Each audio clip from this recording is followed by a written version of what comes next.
नमस्कार मित्रांनो, राहुल सोलापूरकर यांनी पहिले छत्रपती शिवाजी महाराजांच्या इतिहासाचं विकृतीकरण करण्याचा प्रयत्न केला। त्यानंतर डॉक्टर बाबासाहेब आंबेडकरांबद्दल त्यांनी काही आक्षेपार्ह वक्तव्य केलेलं आहे।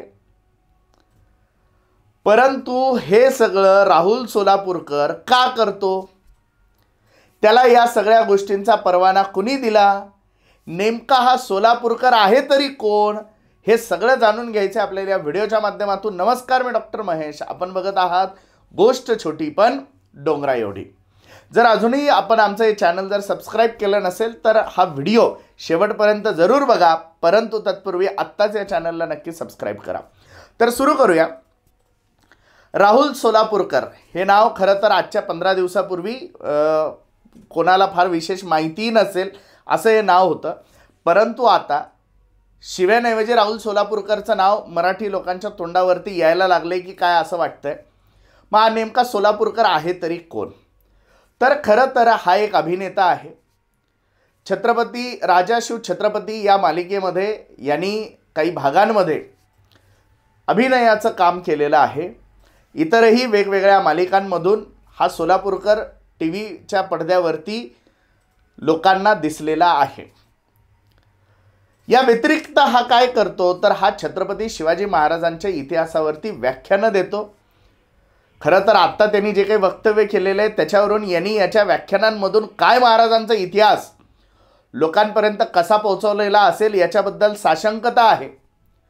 खरं तर इतिहासाचं जे विकृतीकरण करणारे लोक आहे ते 99% खरं बोलतात, परंतु 1% अशी गोम सोडून जातात की येणाऱ्या पिढ्यांना या इतिहासामध्ये काहीतरी गडबड आहे आणि या महापुरुषांबद्दल काहीतरी गडबड आहे अशी शंका निर्माण करून जाणं हे खरं तर या लोकांनी काम घेतलं आहे।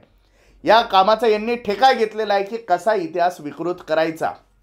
आणि असे वक्तव्य देत बोंबलत फिरणारा हा सोलापूरकर हा भांडारकर प्राच्य विद्या ऐतिहासिक संशोधन करणारं हे जे इन्स्टिट्यूट आहे याचा विश्वस्त आहे।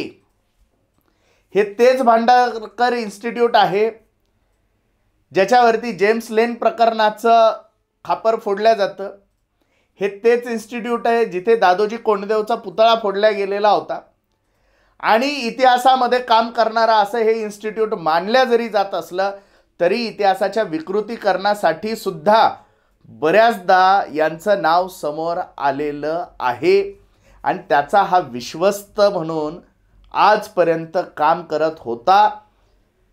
आणि त्याचं जे पॉडकास्टमध्ये तो जे बोललाय महाराजांबद्दल किंवा आत्ता बाबासाहेब आंबेडकरांबद्दल, त्याच्यावरून लक्षात येतं की हे इतिहासाचं संशोधन नेमकं कोणत्या दिशेने करतायत। इतिहासाचं विकृतीकरण करण्यासाठी हे नेमकं कोणत्या दिशेने संशोधन करतात हे या सगळ्यांमधून स्पष्ट होतंय।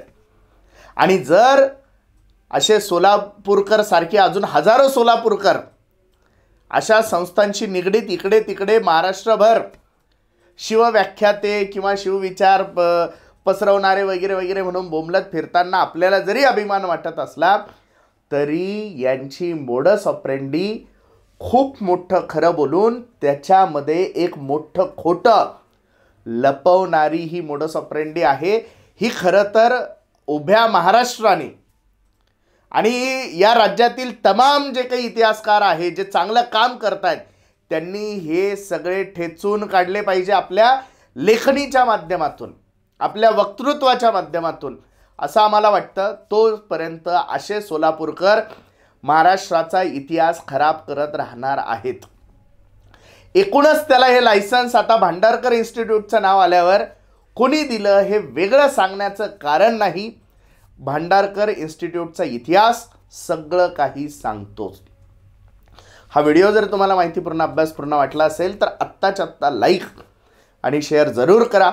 अजूनही जर आपण आमचे चॅनल जर सबस्क्राईब केलं नसेल तर याला सबस्क्राईब जरूर करा। धन्यवाद।